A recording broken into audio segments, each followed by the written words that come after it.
Hey everybody! Welcome to another episode of the Improv Innovation Cafe. I am your host, Kathy Klotz-Guest of Keeping It Human, and I'm calling myself today a mischief storyteller. So if you say it a couple times fast, I hope you get it. Mischief. Mischief! I have two wonderful guests, and they played with me a few weeks ago, and they're back. So I want to introduce them. The first is Brian Carter, and he's founder of Brian Carter Group. He is a digital marketing strategist. He's an author. He's a speaker. He's a funny guy. He's an improviser just like me. And our second guest I'm very excited to have back is Gary Ware from Tower 33 Digital. He is a VP and partner in that company, also a digital marketing expert and an improviser from San Diego. So I'm so excited to have both of them back to play with me. Awesome. Welcome, guys. Thanks. Awesome. Hey, Gary, how many bracelets are you wearing, Gary? 4. I'm supporting every cause known to man, including the 80s with this little pink watch. I love that. That's awesome. If there's a bracelet out there, well, Gary will have it at some point. If you want me to support your cause, send me a bracelet. Send him out a bracelet. We can't have him running around braceletless. That would not be good.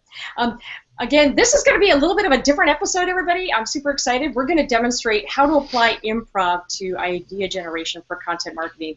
And what we really want to do is have you take away some ideas on how to apply it to your own business or maybe to a client.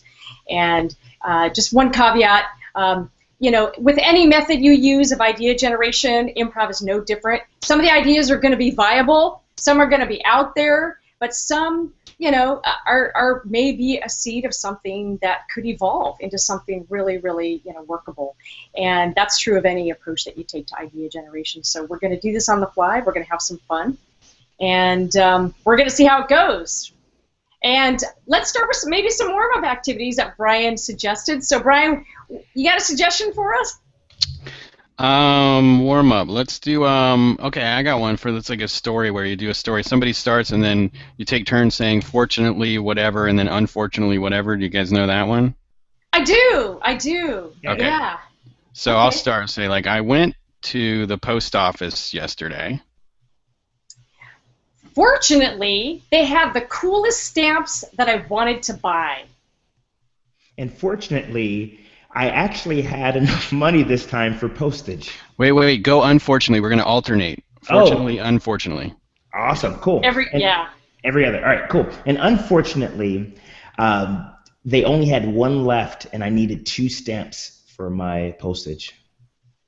Fortunately, I was able to rob the person behind me and get more money. Unfortunately, they were much larger than I was, and they sat on me and pummeled me and tickled me until the police showed up.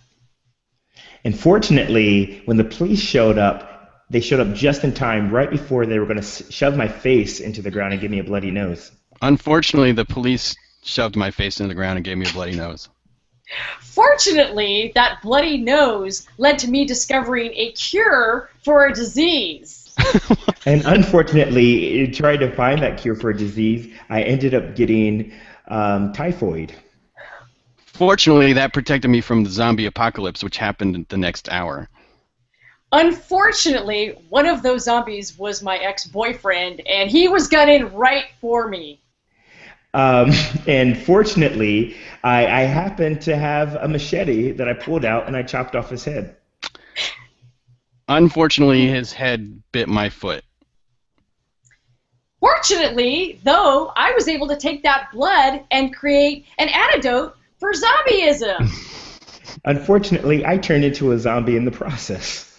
Fortunately, I always wanted to be undead. I think we should stop. There you go. And I just a little note there. Brian loves zombie movies. I do too. Walking Dead. So yeah, it's gonna go that way. You're playing with Brian when zombies show up. Absolutely.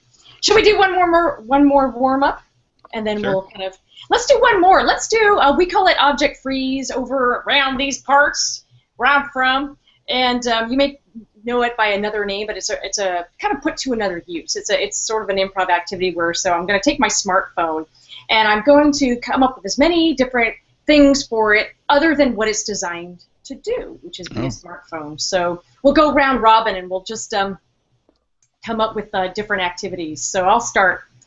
It's a solar panel for my hair. It's a shield for photographers. It's for sushi. It's a little sushi plate. It's a drool catcher. It's a blunt weapon. It is the world's smallest boogie board. It's I love it. It's a battery pack for the robot boyfriend that I may or may not be building in my basement. It's the world's least nutritious wafer.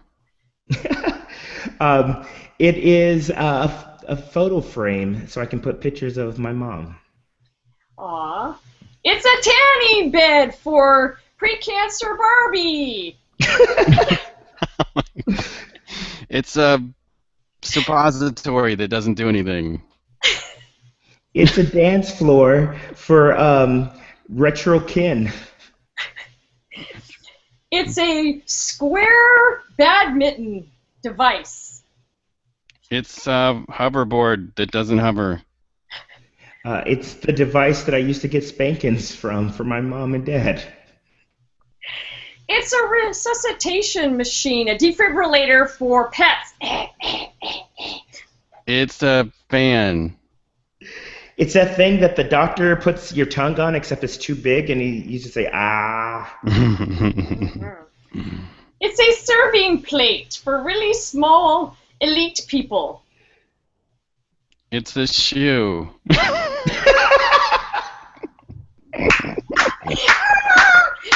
MC! You win. I didn't qualify it at all. It's a snowshoe. That's brilliant. Love it.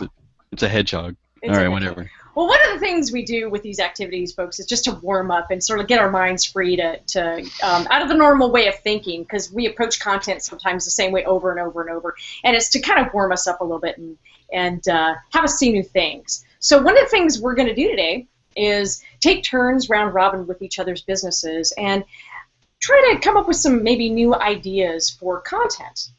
And we'll all take turns facilitating and using our big brains and get our synapses firing. So who wants to be the first?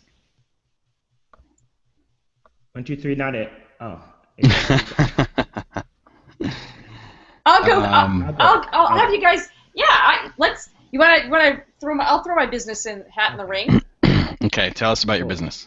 So my business is keeping it human, and the biggest challenge that a lot of my readers and customers tell me they have is telling their story in different ways consistently to create really compelling content.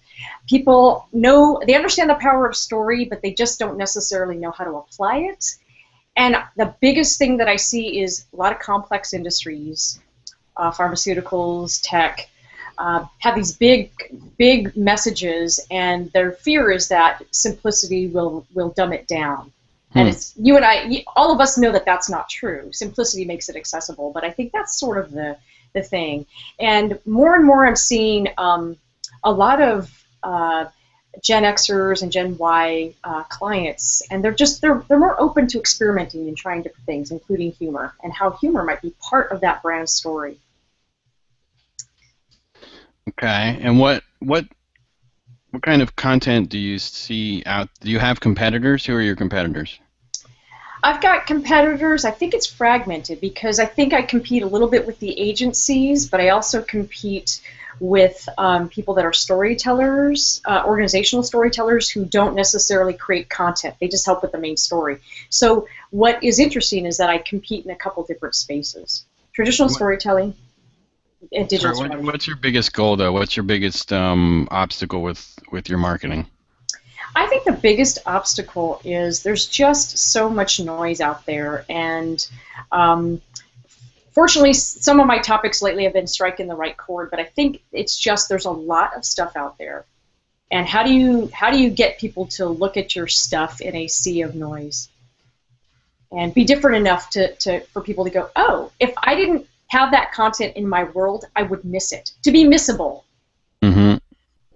And what do you want them to do? So, I mean, it sounds like you want something really top of the funnel where you just want to grab their attention. It really is top of the funnel, and I think that the call to action is to follow up and to come back, to sign up, to see more good stuff. The other thing that's interesting is that I work a lot with execs, and execs don't sign up for newsletters. They don't have time for it. But when I get into a conversation with execs, I have a high close rate. So I think what is hard is that everybody's on overload. They're not reading most of the stuff that's coming into their inbox today anyway. So. Okay. So with that. No, I don't have any questions. I'm ready to rock and roll. All right, you two geniuses. And you're gonna improv with us, right? Of course. Okay. Of course. Yeah. Okay. How do you want to start? I was thinking we could do ad game. Do you have any other exercises, Gary? Yeah, I was thinking one of the things is trying to keep things simple. So maybe we can do something breaking it down to the lowest common denominator, and how can we explain something as simple as possible? So maybe something a lot of words and get down to like the essence. Like what is that one word? Okay. And the other thing I was thinking too would be good is with any of our businesses is what do you think people are expecting from content, and how can we do something really unexpected? Yes. So kind of expectations of content and what can we bring? And that's a great framing point. Thank you for bringing that up. I think it's really, we want to do something different. It's really different, and that's the beauty of improv, is to change the way that we're looking at things, a different lens, yeah. Okay, well, you want to start with ad game? I think that's an energetic way to start. And I don't know how you guys play it, but kind of like one person does an idea, everybody else goes yes and at the same time, right? And then the next person says their idea, and you just keep going fast, and they can be bad ideas. The idea is to go fast and high energy, right? Let's do it. Okay. All right. Is there a phrasing? I forget. Do we do a phrase for this content is going to have blah blah blah? I'm not as familiar with this approach, but we do As Seen on TV, and it's kind of very similar. As Seen on TV, the next episode of Keeping It Human, it's millennials discuss why they don't like pets, but they love zombies. We do it that way. Oh, okay. So this is more like all right, so this content's going to have skunks in it, and you're like, yes, and this content's going to have the skunk is going to be flying, yes, and the skunk is going to discover a new kingdom, yes, and so there's. Let's heighten. It's not necessarily and it's not necessarily a story like that, but it could be a product to be like, our product is good for seniors, yes, and it smells like mothballs, yes, and it squirts water and everything, whatever. Yeah. Yep. Okay. We call it different, but different game, different name, but same concept. Yeah, same premise. Yeah. Okay. Well, I'll start. All right. So this content is going to have fairy tales. Yes. Everybody says yes and right after I finish. Cool. Right. This content's going to have fairy tales. Yes and. Kathy, you have to say yes and. Yes and. At the same time. Yeah. Yes and. Everybody says yes and. All right. Take 3. This content's going to have fairy tales. Yes and. This content is going to have cats. Yes and. Yes and. The cats are going to wear tiaras. Yes and. The cats are from another planet. Yes and. The planet is called Krypton. Yes and. There's coffee on that planet. Yes and. Yes and. When the cats drink coffee, they turn into gigantic muscled men. Yes and. And when they turn into muscle men, they also get a little aggressive. Yes and. And then they have humans as pets. Yes and. The humans love to eat Tums. Yes and. The humans also love to eat pizza. Yes and. They set up a bank where people pay with pizza. Yes and. This content is all about foods and pets. Yes and. Yeah. Okay. Did we get anything useful out of that?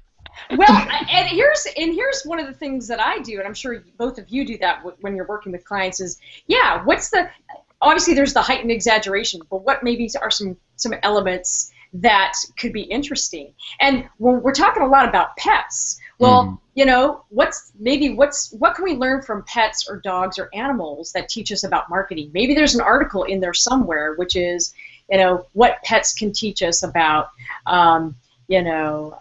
authenticity or about energy, yes. About, something like that. And so, and to pull story into it, what if you had, so you could have, you could tell stories of companies where the companies are animals.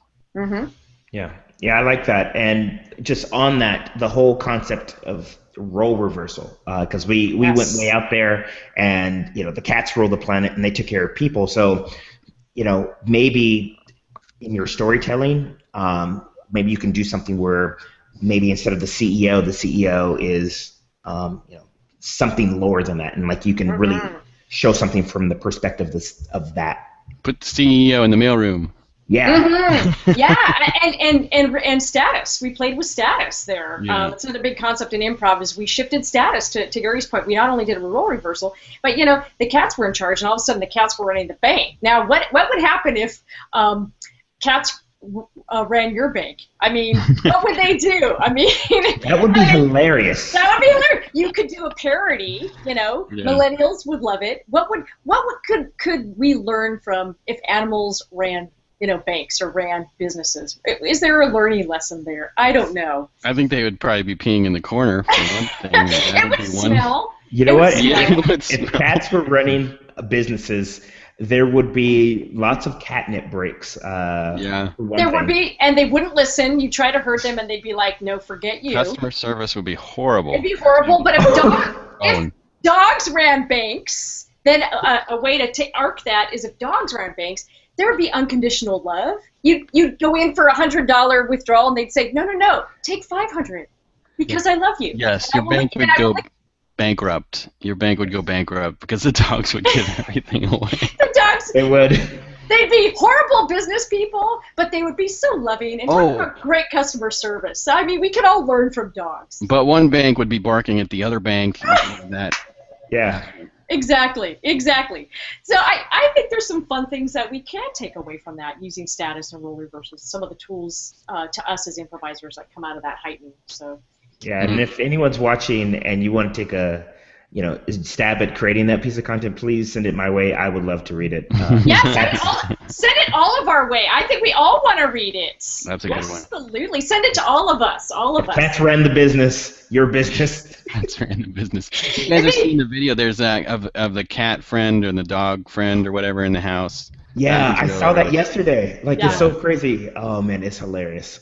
Well, and that's part of what we're framing today for everybody out there listening. So much of what makes great content is, to Brian's point earlier, is we're shifting expectations. Nobody would ever expect to, if cats ran your business, and if you wrote an article about what could we learn from pets, that would actually probably cut through a lot of noise. I mean, BuzzFeed is really good at this. I did write. I wrote What Dogs Taught Me About Marketing. That's been there you go. Fairly well received. Yeah.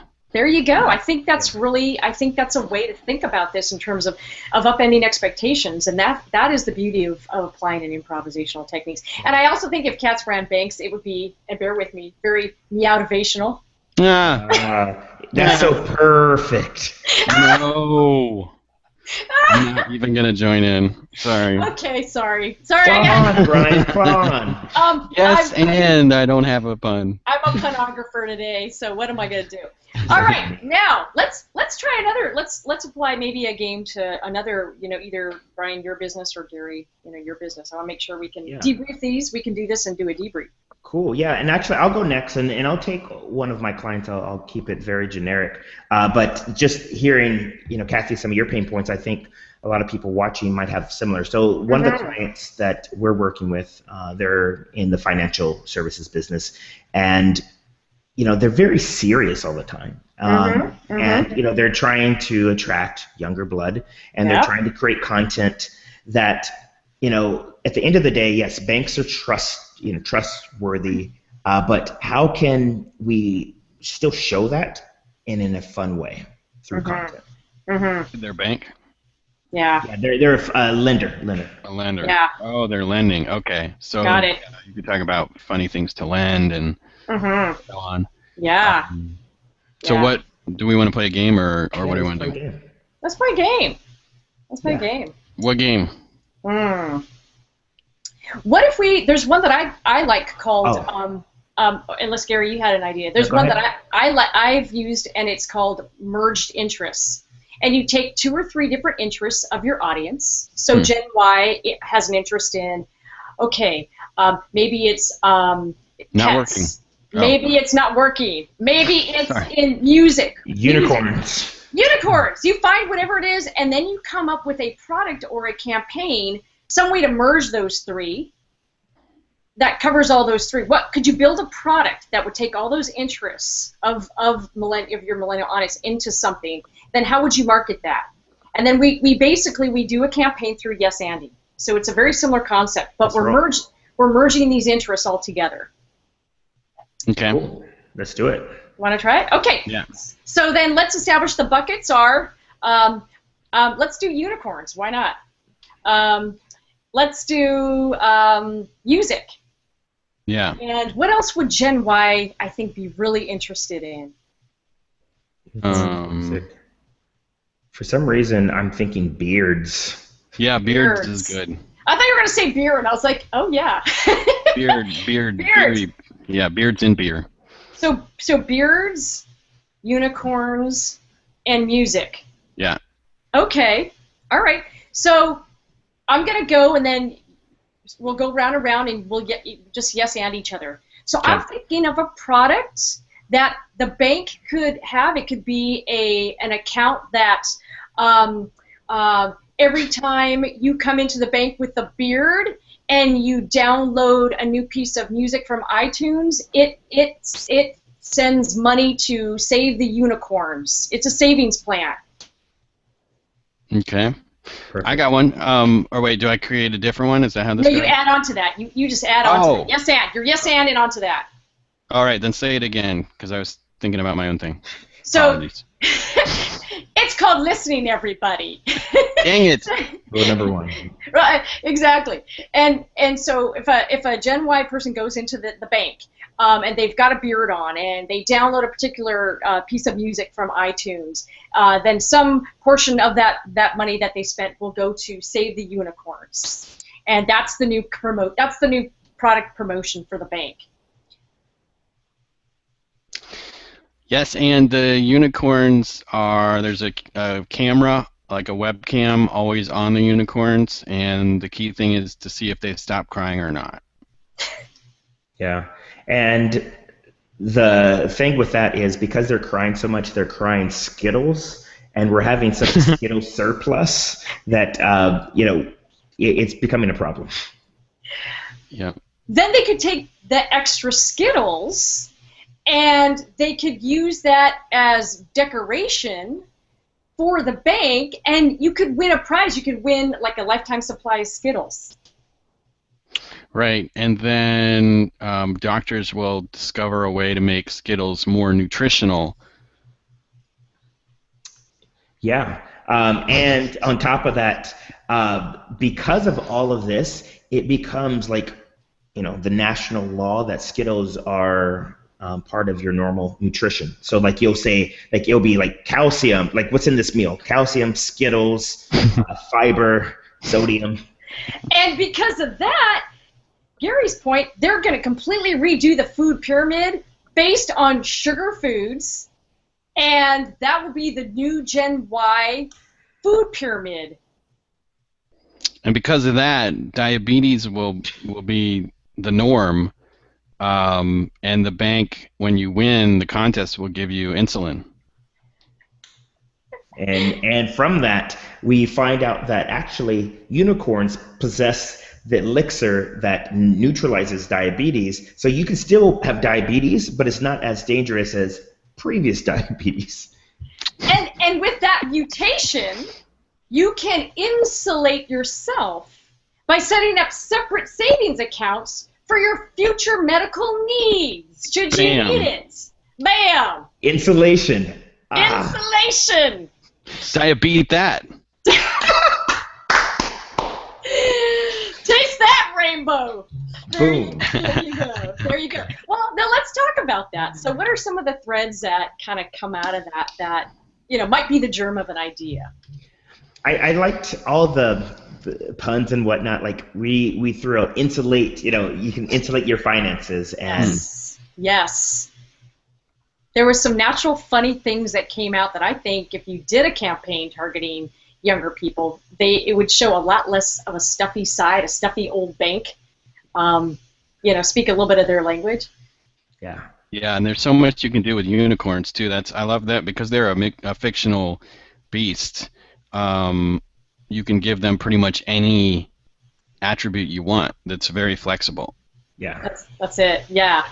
I love that, and I think to your point, unicorns become sort of that. I'm gonna get all spiritual and philosophical here. They get a little metaphorical for a lot of the things that people want in their lives. I mean, the elusive savings thing, and you can have some fun with chasing that unicorn. Well, start a savings plan. The unicorn of retirement. The unicorn of retirement, and you can tie that into a campaign that's kind of fun and whimsical, and not your parents' generation bank campaign. That would be hilarious. Yeah, because see, to that point, you're talking about money, but you're not. So if unicorn is the symbol of your money and your savings and the one thing that you're chasing after, that would be a hilarious campaign to just see people with their unicorns and all the things that they're doing. Yeah, totally. No, totally. And I think that would really be different for a bank. And how fun would that be? You'd certainly stand out with Gen Y. I mean, right? The older generations, boomers may not get it. That's okay. That's not who you're chasing. That's you're the bank's unicorn are Gen Y. That's their unicorn. So you got to go get. We just got meta about banking. We did. Mm-hmm. And they mainly do lending more than saving? Yeah, more lending. Lending is about giving out some kind of whatever energy. So maybe you could have this super unicorn that bestows powers on people or something. Yeah, totally. And you do need the savings to have the money to then lend it out. And so I think it's a part of a larger outreach to that generation. Well, and that's a really good point. And maybe their unicorn is they want to build their business. Maybe they want to start their digital strategy business because a lot of Gen Y want to be their own boss. And that might be a way to say, look, maybe you want to set up your own business. Well, you know what? We might be a part of that unicorn. Let us fund that unicorn with Skittles and some money.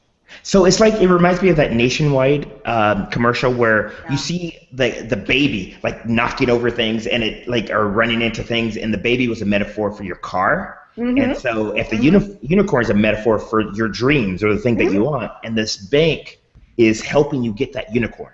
Mm-hmm. Yeah. Here's another one. You can have this. We're gonna shave the unicorn's beard right now, and you can have this money until the unicorn's beard grows back. And so it's a little app that you keep looking to see if the beard is long enough yet, and that's when you have to give the money back. It's like a chia pet, but it's on your unicorn and it's from the beard grows. Oh no! And to go off of that would be hilarious if when you withdraw, you get a loan, and every time you pay it back, it grows. And so then how much you've.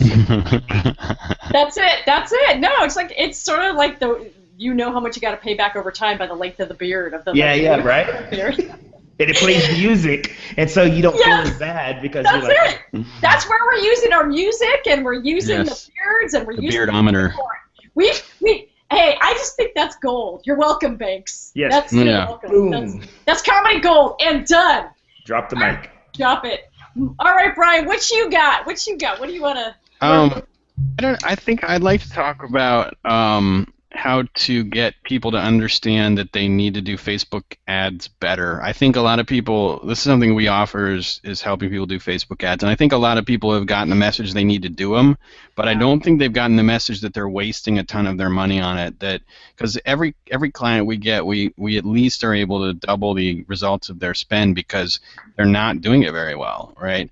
And there's a huge amount of leverage you have if you are diligent and you test a lot of things. You are going to find better performing ads that are going to lower your costs a lot. You know, I'd say like by 50%, but that's where we start. I mean, like for example, I've got a client now. When we started, we were getting him new users for his website about like $6-7 a piece, but now it's like $2.12. So, I mean, you can dramatically lower that stuff if you and so I think people. I just want to make an impact on people and get them to realize that they should hire me. Well, we all want to be hired, but we have to give something a little bit back first. Yeah, no, that's a really I think that's a really important point. Is I think people, they want the results and they're not sure how to go about it, and they don't. Their understanding is constantly changing because you two know better than anybody. It's Facebook's always changing, and the way that these things work always changes, and keeping up with it can be really challenging. Well, do you think I mean, it's education? Like they're just they're scared because they're not knowledgeable in the platform. Yeah, and I mean, it's to dovetail too with something Kathy and I talked about recently. Like everything that what pins together all the stuff that I do is trying to get results for people by implementing innovative ideas, which is very similar to what we're doing here too. Is more ideas, ideate stuff, innovate. You know, so I find there's a huge ROI on coming up with great new ideas in Facebook ads. So anyway, it's enough about that. So no, absolutely, and we're all about ideas, each one of us in our businesses, and that's really the point, is to help people see different things, have people have breakthroughs. So let's figure out how maybe we can use an improv game to maybe help you out. You got one in mind, Brian? Or I was thinking like just to think about ideas and that whole idea generation. Have you guys played the game 5 Things? So we go around in a circle, and I'm like, Brian, what are 5 things that you can do with a chair? And then like it's just boom, boom, boom, and the whole thing is just like sort of like what we were doing with the like device, but we're just trying to get ideas out as quick as possible. Absolutely, I like it. Yes. Yeah, so I can start. The way that we play this game is like I'll go, Kathy, what are 5 things that blah, blah, blah, and then you'll say it, and then we'll go 1, and then you go all 5, and then we'll say, these are 5 things, and then Kathy, you point to the next person, and then we'll go around. Yeah, we call it, we do 3 things, so 5 is just a better version. It's level 2.0. Exactly, there you go. Do you want to start it, Gary? Or? Cool, yeah. Kathy, what are 5 things that you like to do when you first get up? I like to eat. I like to 1. I like to play with my son. 2. I check email. 3. I get my coffee. 4. And I watch TV. 5. 5 things. There are 5 things. 5 things. 5 things. Brian, what are 5 things you do while you're watching TV? Okay. I look to see if people have responded to me on Facebook. 1. I sort of work out. 2. I slouch. 3. I eat. 4. I post on Facebook. 5. 5 things. 5 things. All right, Gary, what are your 5 favorite arch villains? Lex Luthor. 1. That mean guy in Frosty the Snowman. 2. Darth Vader. 3. Darth Maul. 4. And my old boss from a job 5 years ago. 5. 5. These are 5 things. 5 things. 5 things. Brian, did you get anything? No, I don't think I got anything out of that. Well, let's step back. Okay. Yeah, I love the idea of arch villains. And can you find a way to say, hey, here's the arch villain in your Facebook strategy? Sloth. Do you know what that is? Low standards. And that could be really interesting, because a lot of times the arch villain could be somebody or something we don't even know. Low standards man. And there you go. That becomes low standards guy, or lack of education, lady, or whatever. Ignorant lady. Ignorant lady, or whatever that metaphor is. Are you aware that this is leaking business from you? Do it yourself, boy. Yes. Oh my gosh. Yes. Oh, this reminds me of another game. Have you guys played that game, Thank God You're Here? No. Oh, yeah, vaguely. It's been a long time. Yeah, with the yes, I know we call it superheroes. Yeah. Yeah. We're basically, you have some wacky thing that you're trying to solve, and then the first person is like this weird superhero that has like weird powers, and then he endows the next person. It sort of reminded me of that when you were talking about that. Yeah. I really like that idea. Yeah, it could be a sketch that's set up that way. So it's like a low standards, or I have this problem with my Facebook or with my ROI or whatever, and thank God low standards man is here, and then thank God ignorant lady is here, thank God do it yourself boy is here, and then they didn't solve the problem. Yeah, exactly. Exactly, because they didn't have you, or they didn't have the key, and that's the thing. I think there's something to that, to the arch villain thing, that really. Yeah, because if you think about whatever their pain points are, and we sort of exaggerate it or heighten it, then it will really paint the picture to your prospects and clients of, oh yeah, wow, I really didn't see it this way. Mm-hmm. Yeah. I like it. I could use like Powtoons or something to create some kind of cartoon or something.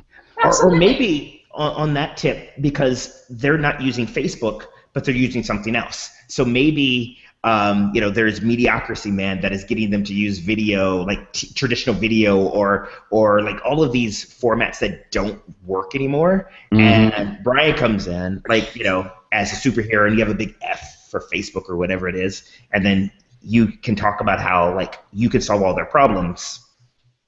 And, an eye for innovation, because Facebook could be like the Mediocrity Man will be teaching Facebook in 3 years. I think Mediocrity Man is also like, it's social media guru guy. It's like the talking head guy. It's like, hi, I'm the social media guru, and self-appointed social media guru, and like it's the person that you should never listen to. Right. You know what a superpower is? Is buzzwords. It's buzzwords, and it's like.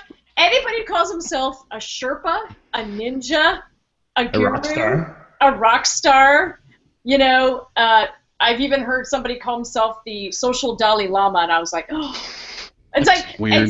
It's weird, and it's wrong, and and that's the thing. It's like you could have so much fun with, there's so much misinformation out there. I'm like the social pope, because I always go around in that glass car. The social pope. Yeah, social pope. Exactly. You're so transparent. Is that what it is? Oh, my car is, but I'm bulletproof. There you go. I like these superheroes and villains. This is really cool. I think it is. I think there's always a germ of viability in any crazy heightened thing, and for people watching it or who will watch this later, it's not all ideas are viable, and that's not the point. These will give you a germ of an idea if you look for it, and then find the connecting points. Can you weave it into your content? Can you weave it into a headline? Can you weave it into a campaign? And I think what I love about all these ideas is that there is something viable in some of them. Yeah. And one thing we didn't have to do, because we all three of us have done improv a lot before, so we didn't have to do let's do bad ideas on purpose. We all knew that some of our ideas were going to suck. So if you haven't done a lot of improv and you're going to do this, you probably need to start off by making everybody spout off a few bad ideas so everybody can get over that. Yeah. There's a word for that. It's called brainstorming. Yeah. And that's because most traditional approaches yield good and bad. And so it's okay. And I don't think this is any different. And I think it feels different when you're not used to it.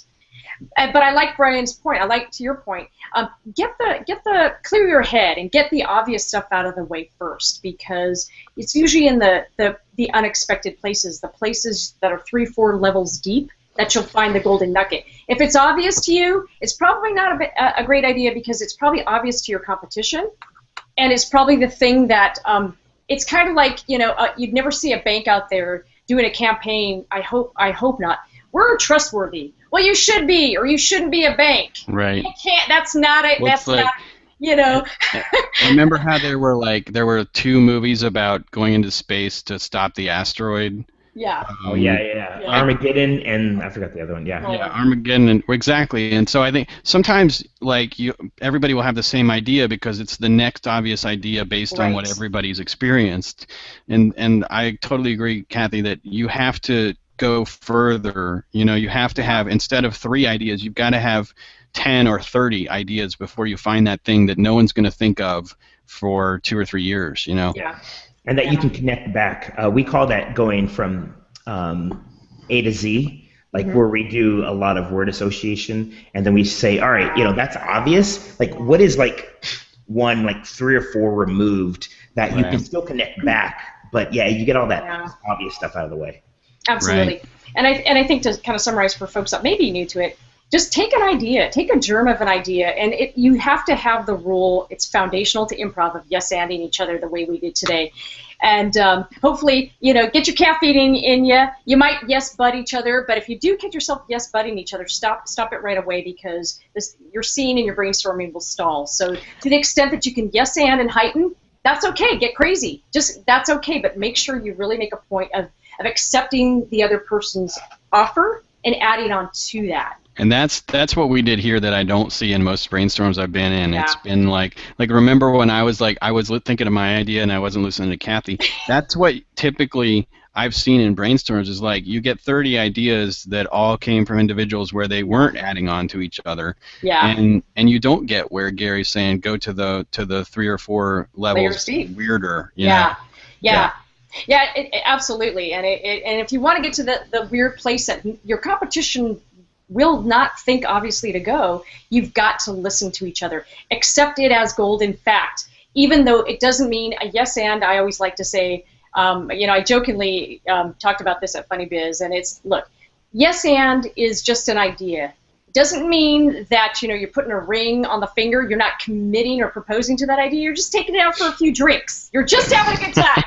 You're exploring it. You're just seeing where it goes. But you don't have to. Yes and doesn't mean yes, we are committed to this idea and we're going to go execute. What happens in brainstorming stays in brainstorming. Exactly. It's just exploration, and that's totally okay. But you'll get there a lot faster with the yes anding, and hopefully you'll have fun.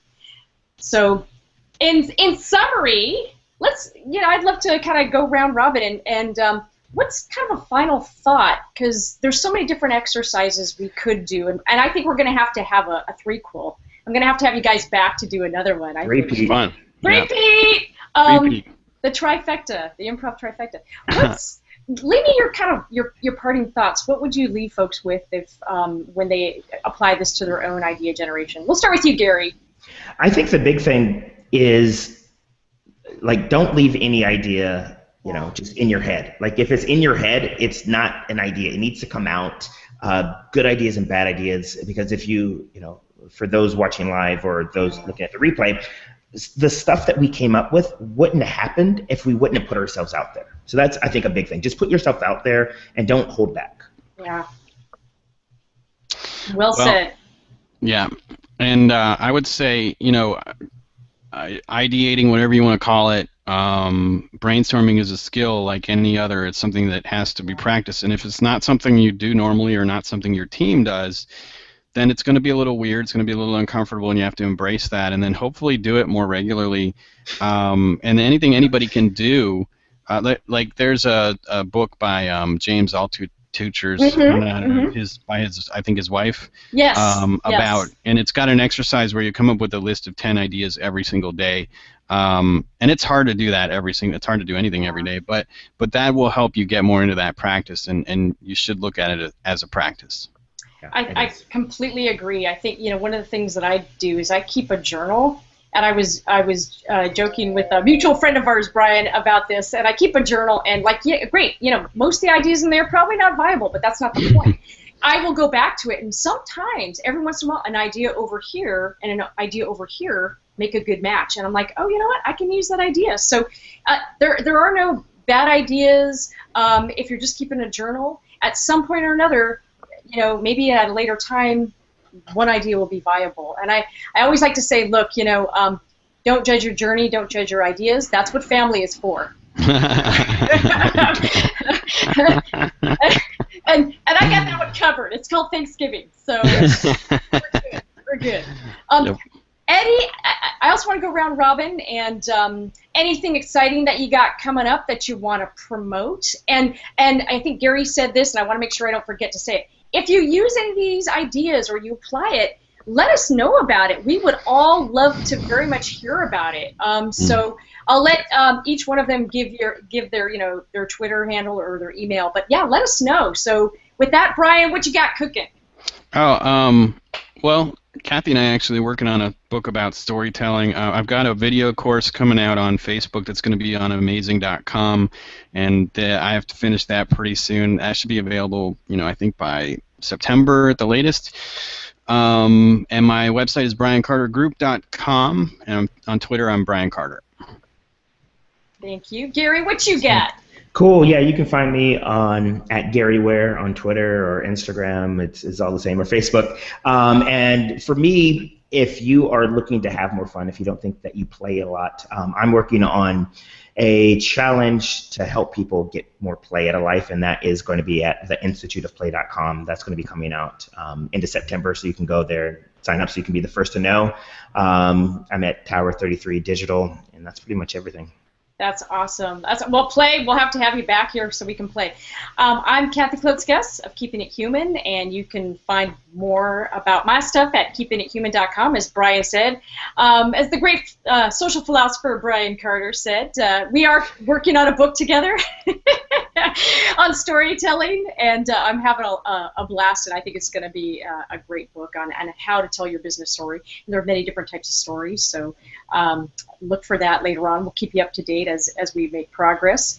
And you can find me at Kathy Klotz-Guest on Twitter, and Kathy at keepingithuman.com. And again, if you have any ideas that came out of this and you're using anything, please, please, please let us know. We want to know that it worked, and I think we'd all be very excited about it. So, absolutely. Yeah, with that, thanks everybody. Have a fabulous week, and thanks for playing with me today. Yeah, it's been a pleasure. We're going to do it again. We got to go for the threequill. I think there's some more activities and ideas that we can explore. So let's do it. Okay, let's do it. It's all good. All right, everybody. Have a great weekend. Take care. Bye. Bye. Jazz hands. Yeah.